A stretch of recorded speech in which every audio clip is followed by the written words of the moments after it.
नमस्कार, मैं आभा शर्मा जावास। स्वर्गखंड के अंतिम अध्याय में हमने अनेकों पुराणों के बारे में जाना और यह पुराण श्री विष्णु के शरीर के किस किस भाग को दर्शाते हैं यह बताया गया है। सबसे उत्तम हृदय को पद्म पुराण ही दर्शाता है और इस स्वर्गखंड के सुनने का महात्म्य इतना है कि पूरे पद्म पुराण को ना सुन पाए तो केवल इसी खंड का प्रतिदिन श्रवण करें। भगवती की प्रशंसा, स्त्री संग की निंदा, भजन की महिमा, ब्राह्मण पुराण और गंगा की महत्ता, जन्म आदि के दुख तथा हरि भजन की आवश्यकता। श्री हरि के पुराणमय स्वरूप का वर्णन तथा पद्म पुराण और स्वर्गखंड का महात्म्य। सूची कहते हैं, ब्राह्मणों, पूर्व काल में अमित तेजस्वी व्यास जी ने इस प्रकार आश्रम धर्म का वर्णन किया था। इतना उपदेश करने के पश्चात उन सत्यवती नंदन भगवान व्यास ने समस्त मुनियों को भली भांति आश्वासन दिया और जैसे आए थे वैसे ही वे चले गए। वही यह वर्णाश्रम धर्म की विधि है जिसका मैंने आप लोगों से वर्णन किया है। इस प्रकार वर्ण धर्म तथा आश्रम धर्म का पालन करके ही मनुष्य भगवान विष्णु का प्रिय होता है, अन्यथा नहीं। द्विजवरों, अब इस विषय में मैं आप लोगों को रहस्य की एक बात बताता हूँ, सुनिए। यहाँ वर्ण और आश्रम से संबंध रखने वाले जो धर्म बताए गए हैं वे सब हरिभक्ति की एक कला के अंश की भी समानता नहीं कर सकते। कलयुग में मनुष्यों के लिए इस मृत्युलोक में एकमात्र हरिभक्ति ही साध्य है। जो कलयुग में भगवान नारायण का पूजन करता है वह धर्म के फल का भागी होता है। अनेकों नामों द्वारा जिन्हें पुकारा जाता है तथा जो इंद्रियों के नियंता हैं, उन परम शांत सनातन भगवान दामोदर को हृदय में स्थापित करके मनुष्य तीनों लोकों पर विजय पा जाता है। जो द्विज हरिभक्ति रूपी अमृत का पान कर लेता है वह कलिकाल रूपी सांप के डसने से, फैले हुए पाप रूपी भयंकर विष से आत्मरक्षा करने के योग्य हो जाता है। यदि मनुष्यों ने श्रीहरि के नाम का आश्रय ग्रहण कर लिया तो उन्हें अन्य मंत्रों के जप की क्या आवश्यकता है। जो अपने मस्तक पर श्री विष्णु का चरणोदक धारण करते हैं उससे स्नान से क्या लेना है। जिसने अपने हृदय में श्री हरि के चरण कमलों को स्थापित कर लिया है उसको यज्ञ से क्या प्रयोजन है। जिन्होंने सभा में भगवान की लीलाओं का वर्णन किया है उन्हें दान की क्या आवश्यकता है। जो श्रीहरि के गुणों का श्रवण करके बारंबार हर्षित होता है, भगवान श्री कृष्ण में चित्त लगाए रखने वाले उस भक्त पुरुष की वही गति होती है जो समाधि में आनंद का अनुभव करने वाले योगी को मिलती है। पाखंडी और पापसक्त पुरुष इस आनंद में विघ्न डालने वाले बताए गए हैं। नारियां तथा उनका अधिक संग करने वाले पुरुष भी हरिभक्ति में बाधा पहुंचाने वाले हैं। स्त्रियां नेत्रों के कटाक्ष से जो संकेत करती हैं उसका उल्लंघन करना देवताओं के लिए भी कठिन होता है। जिसने उस पर विजय पाली है वही संसार में भगवान का भक्त कहलाता है। मुनि भी इस लोक में नारी के चरित्र पर लुभाकर मतवाले हो उठते हैं। ब्राह्मणों, जो लोग नारी की भक्ति का आश्रय लेते हैं उन्हें भगवान की भक्ति कैसे प्राप्त हो सकती है। द्विजों, बहुत सी राक्षसियां कामिनी का वेश धारण करके इस संसार में विचरती रहती हैं।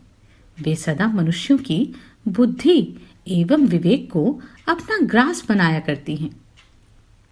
विप्रगण, जब तक किसी सुंदरी स्त्री के चंचल नेत्रों का कटाक्ष, जो संपूर्ण धर्मों का लोप करने वाला है, मनुष्य के ऊपर नहीं पड़ता, तभी तक उसकी विद्या कुछ करने में समर्थ होती है। तभी तक उसे ज्ञान बना रहता है। तभी तक वह शास्त्रों को धारण करने वाली उसकी मेधा शक्ति निर्मल बनी रहती है। तभी तक जब तप और तीर्थ सेवा बन पड़ती है, तभी तक गुरु की सेवा संभव है और तभी तक इस संसार सागर से पार होने के साधन में मनुष्य का मन लगता है। इतना ही नहीं, बोध, विवेक, सत्संग की रुचि तथा पौराणिक बातों को सुनने की लालसा भी तभी तक रहती है। जो भगवत चरणाविंदों के मकरंद का लेश मात्र भी पाकर आनंद मग्न हो जाते हैं, उनके ऊपर नारियों के चंचल कटाक्ष पात का प्रभाव नहीं पड़ता। द्विजों, जिन्होंने प्रत्येक जन्म में भगवान ऋषिकेश का सेवन किया है, ब्राह्मणों को दान दिया है तथा अग्नि में हवन किया है, उन्हीं को उन विषयों की ओर से वैराग्य होता है। स्त्रियों में सौंदर्य नाम की वस्तु ही क्या है? पीप, मूत्र, विष्ठा, रक्त, त्वचा, मेदा, हड्डी और मज्जा, इन सब से युक्त जो ढांचा है उसी का नाम शरीर है। भला इसमें सौंदर्य कहाँ से आया?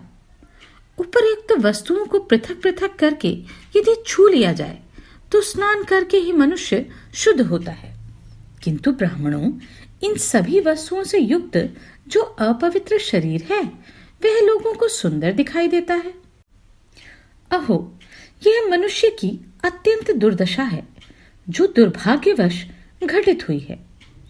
पुरुष उभरे हुए कूचों से युक्त स्त्री में स्त्री बुद्धि करके प्रवृत्त होता है, किंतु कौन स्त्री है और कौन पुरुष, विचार करने पर कुछ भी सिद्ध नहीं होता। इसलिए साधी पुरुष को सब प्रकार से स्त्री के संग का परित्याग करना चाहिए। भला स्त्री का आश्रय लेकर कौन पुरुष इस पृथ्वी पर सिद्धि पा सकता है? कामिनी और उसका संग करने वाले पुरुष का संग भी त्याग देना चाहिए। उनके संग से रौरव नरक की प्राप्ति होती है। यह बात प्रत्यक्ष प्रतीत होती है। जो लोग अज्ञानवश स्त्रियों पर लुभाए रहते हैं, उन्हें देव ने ठग लिया है। नारी की योनि साक्षात नरक का कुंड है।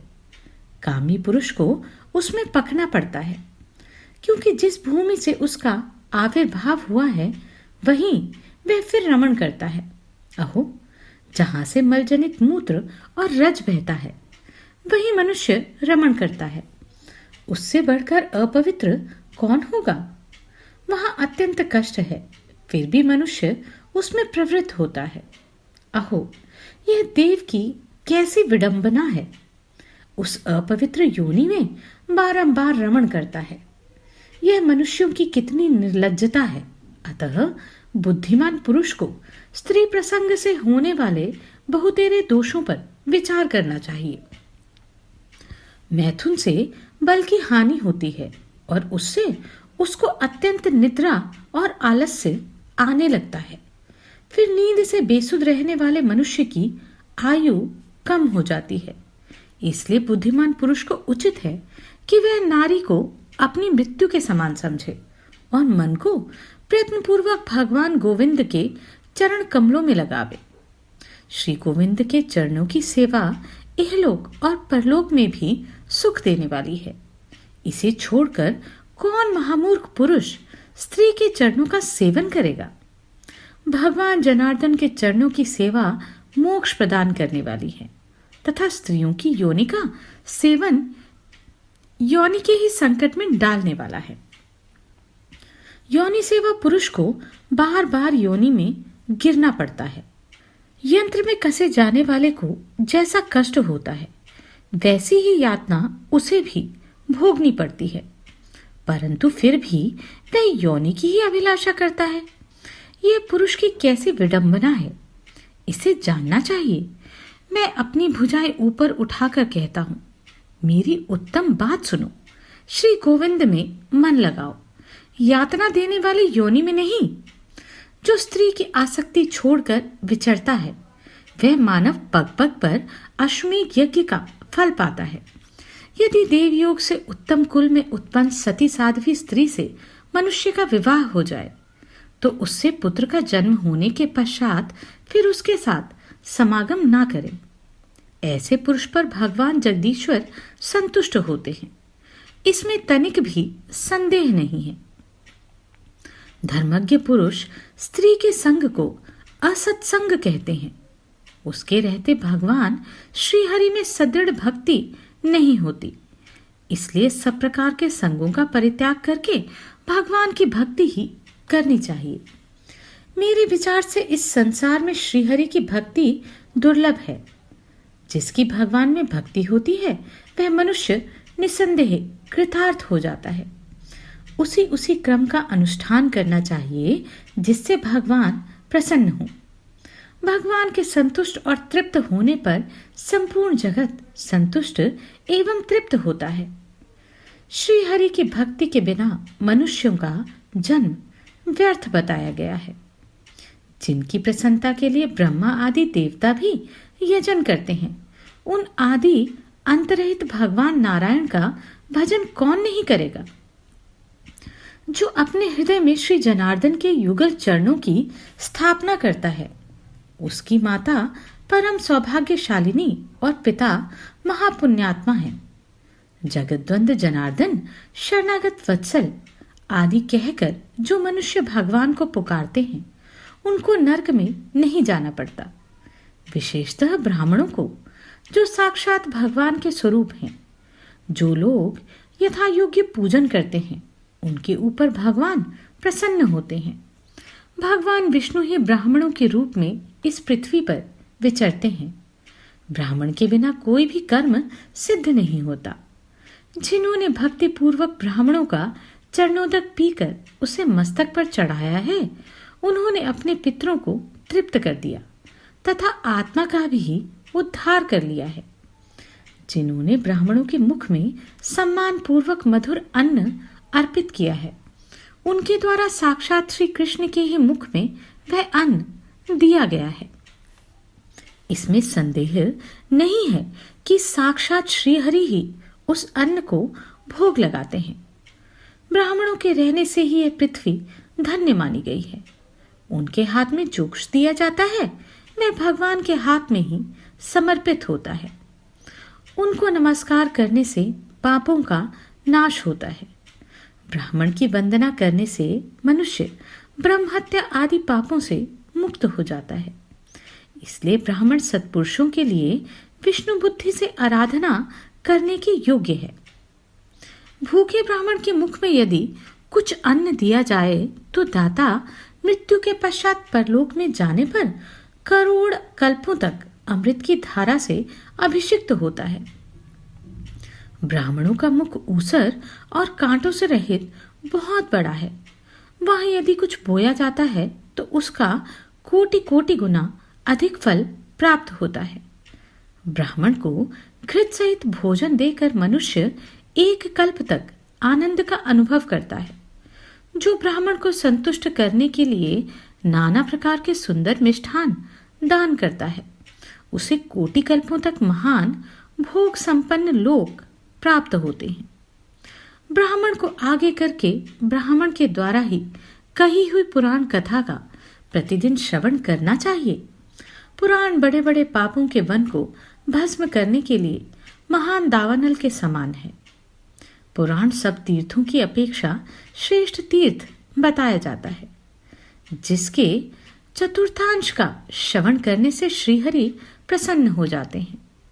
जैसे भगवान श्रीहरि संपूर्ण जगत को प्रकाश देते तथा सबको दृष्टि प्रदान करने के लिए सूर्य का रूप धारण करके विचरते हैं, उसी प्रकार श्रीहरि ही अंतःकरण में ज्ञान का प्रकाश फैलाने के लिए पुराणों का रूप धारण करके जगत में विचरते हैं। पुराण परम पावन शास्त्र हैं। अतः यदि श्रीहरि की प्रसन्नता प्राप्त करने का मन हो तो मनुष्यों को निरंतर श्री कृष्ण रूपी परमात्मा के पुराण का श्रवण करना चाहिए।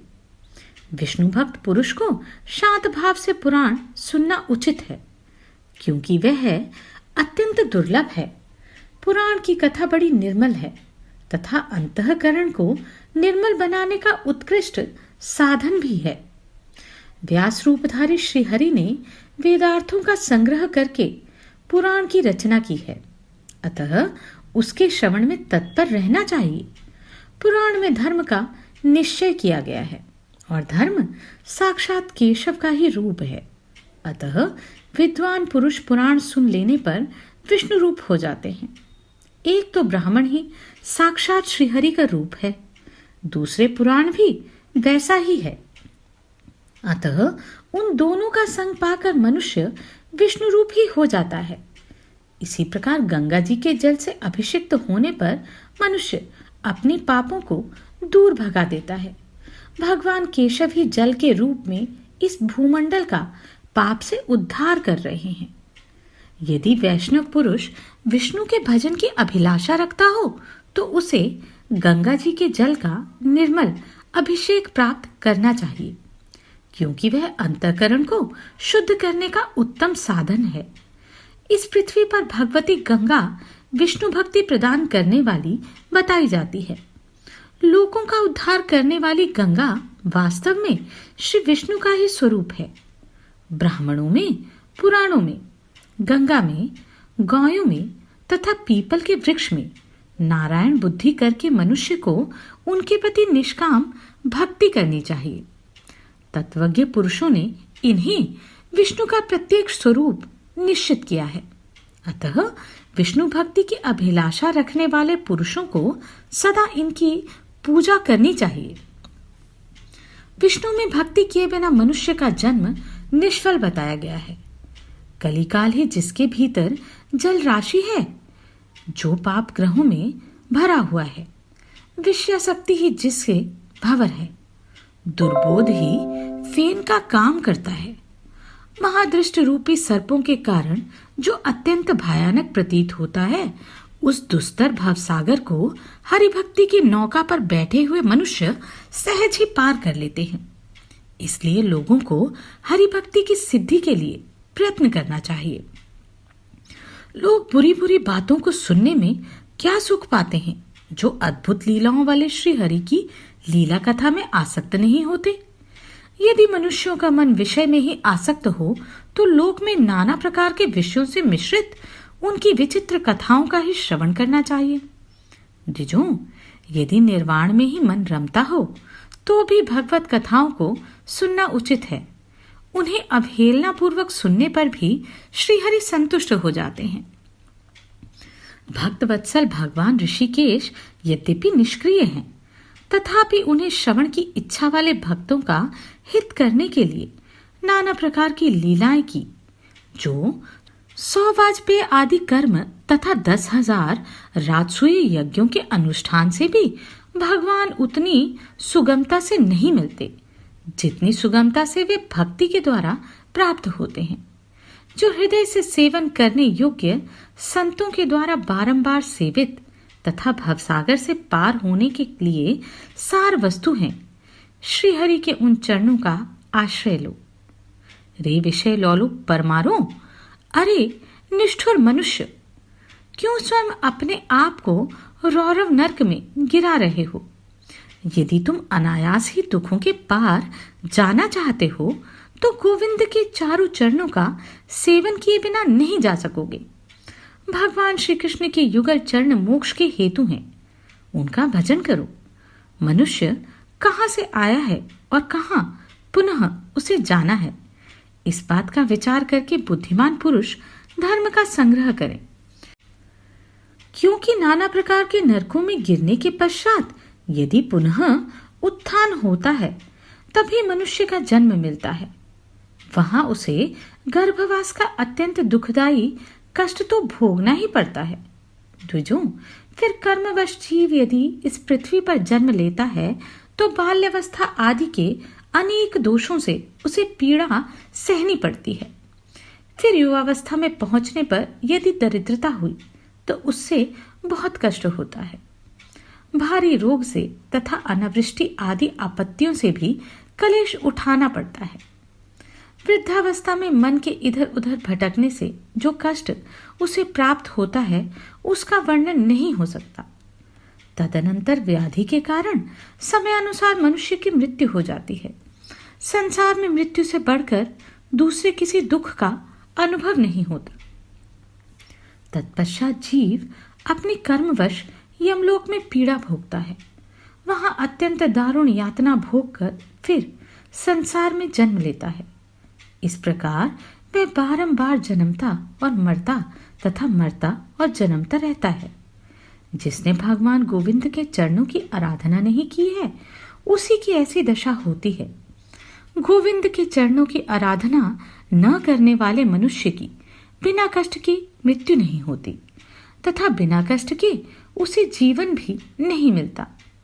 यदि घर में धन हो तो उसे रखने से क्या फल हुआ?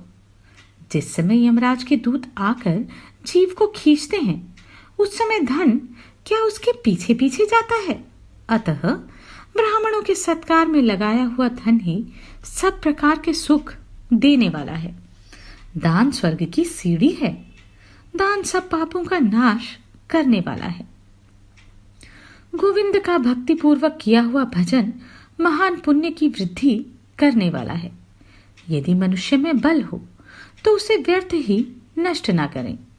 आलस्य छोड़कर भगवान के सामने नृत्य करें और गीत गाएं। मनुष्य के पास जो कुछ हो उसे भगवान श्री कृष्ण को समर्पित कर दे। श्री कृष्ण की समर्पित की हुई वस्तु कल्याणदायिनी होती है और किसी को दी हुई वस्तु केवल दुख देने वाली होती है। नेत्रों से श्रीहरि की ही प्रतिमा आदि का दर्शन तथा कानों से श्री कृष्ण के गुण और नामों का ही अहर्निश श्रवण करें। विद्वान पुरुषों को अपनी जीवा से श्रीहरि के चरणोदक का आस्वादन करना चाहिए। नासिका से श्री गोविंद के चरणार बिंदुओं पर चढ़े हुए श्री तुलसी दल को सूंघ कर त्वचा से हरि भक्त का स्पर्श करें तथा मन से भगवान के चरणों का ध्यान करके जीव कृतार्थ हो जाता है। इसमें अन्यथा विचार करने की आवश्यकता नहीं है। विद्वान पुरुष भगवान में ही मन लगाएं और हृदय में उन्हीं की भावना रखें। ऐसा करने वाला मनुष्य अंत में भगवान को ही प्राप्त होता है। इसमें कुछ विचार करने की आवश्यकता नहीं है। जो मन से भी निरंतर चिंतन करने पर भक्त को अपना पद प्रदान कर देते हैं, उन आदि अंतरहित भगवान नारायण का कौन मनुष्य सेवन नहीं करेगा? जो श्री विष्णु के चरणाबिंदों में निरंतर चित्त लगाए रहते हैं, भगवान की प्रसन्नता के लिए अपनी शक्ति के अनुसार दान किया करते हैं तथा उन्हीं के युगल चरणों में प्रणाम करते हैं, मन लगाते और अनुराग रखते हैं, वह इस मनुष्य लोक में निश्चय ही पूज्य भाव को प्राप्त होते हैं। सूत जी कहते हैं, ब्राह्मणों, इस प्रकार संसार में जिनकी महिमा समस्त लोकों का उद्धार करने वाली है, उन नाना रूपधारी परमेश्वर विष्णु का एक विग्रह पुराण भी है। पुराणों में पद्म पुराण का बहुत बड़ा महत्व है। ब्रह्म पुराण श्रीहरि का मस्तक है, पद्म पुराण हृदय है, विष्णु पुराण उनकी दाहिनी भुजा है, शिव पुराण उन महेश्वर की बाईं भुजा है। श्रीमद् भागवत को भगवान का उरु युगल कहा गया है। नारदीय पुराण नाभि है, मार्कंडेय पुराण दाहिना तथा अग्नि पुराण बायां चरण है। भविष्य पुराण महात्मा श्री विष्णु का दाहिना घुटना है। ब्रह्म वैवर्त पुराण को बायां घुटना बताया गया है। लिंग पुराण दाहिना और वराह पुराण बायां गुल्फ अर्थात घुट्टी है। स्कंद पुराण रोए तथा वामन पुराण त्वचा माना गया है। कुर्म पुराण को पीठ तथा मत्स्य पुराण को मेधा कहा जाता है। गरुड़ पुराण मज्जा बताया गया है और ब्रह्मांड पुराण को अस्थि अर्थात हड्डी कहते हैं। इसी प्रकार पुराण विग्रहधारी सर्वव्यापक श्री हरि का आविर्भाव हुआ है। उनके हृदय स्थान में पद्म पुराण है, जिसे सुनकर मनुष्य अमृत पद मोक्ष सुख का उपभोग करता है। यह पद्म पुराण साक्षात भगवान श्री हरि का ही स्वरूप है। इसके एक अध्याय का भी पाठ करके मनुष्य सब पापों से मुक्त हो जाता है। स्वर्ग खंड का श्रवण करके महापात की मनुष्य भी कींचुल से छूटे हुए सर्प की भांति समस्त पापों से मुक्त हो जाते हैं। कितना ही बड़ा दुराचारी सब धर्मों से बहिष्कृत क्यों ना हो, स्वर्ग खंड का श्रवण करके वह पवित्र हो जाता है। इसमें तनिक भी संदेह नहीं है। द्विजों, समस्त पुराणों को सुनकर मनुष्य जिस फल को प्राप्त करता है वह सब केवल पद्म पुराण को सुनकर ही प्राप्त कर लेता है। कैसी अद्भुत महिमा है! समूचे पद्म पुराण को सुनने से जिस फल की प्राप्ति होती है वही फल मनुष्य केवल स्वर्ग खंड को सुनकर प्राप्त कर लेता है। माघ मास में मनुष्य प्रतिदिन प्रयाग में स्नान करके जैसे पाप से मुक्त हो जाता है, उसी प्रकार इस स्वर्ग खंड के श्रवण से भी वह पापों से छुटकारा पा जाता है। जिस पुरुष ने भरी सभा में इस स्वर्ग खंड को सुना और सुनाया है, उसने मानो समूची पृथ्वी दान में दे दी है। निरंतर भगवान विष्णु के सहस्त्र नामों का पाठ किया है, संपूर्ण वेदों का अध्ययन तथा उसमें बताए हुए भिन्न भिन्न पुण्य कर्मों का अनुष्ठान कर लिया है। बहुत से अध्यापकों को वृत्ति देकर पढ़ाने के कार्य में लगाया है। भयभीत मनुष्यों को अभयदान किया है। गुणवान ज्ञानी तथा धर्मात्मा पुरुषों को आदर दिया है। ब्राह्मणों और गौओं के लिए प्राणों का परित्याग किया है तथा उस बुद्धिमान ने और भी बहुतेरे उत्तम कर्म किए हैं। तात्पर्य यह है कि स्वर्ग खंड के श्रवण से उक्त सभी शुभ कर्मों का फल प्राप्त हो जाता है। स्वर्ग खंड का पाठ करने से मनुष्य को नाना प्रकार के भोग प्राप्त होते हैं तथा वे तेजो में शरीर धारण करके ब्रह्मलोक में जाता है और वहीं ज्ञान पाकर मोक्ष को प्राप्त होता है। बुद्धिमान मनुष्य उत्तम पुरुषों के साथ निवास, उत्तम तीर्थ में स्नान, उत्तम वार्तालाप तथा उत्तम शास्त्र का श्रवण करे। उन शास्त्रों में पद्म पुराण महाशास्त्र है। यह संपूर्ण वेदों का फल देने वाला है। इसमें भी स्वर्ग खंड महान पुण्य का फल प्रदान करने वाला है। ओ संसार के मनुष्यों, मेरी बात सुनो। गोविंद को भजो और एकमात्र देवेश्वर विष्णु को प्रणाम करो।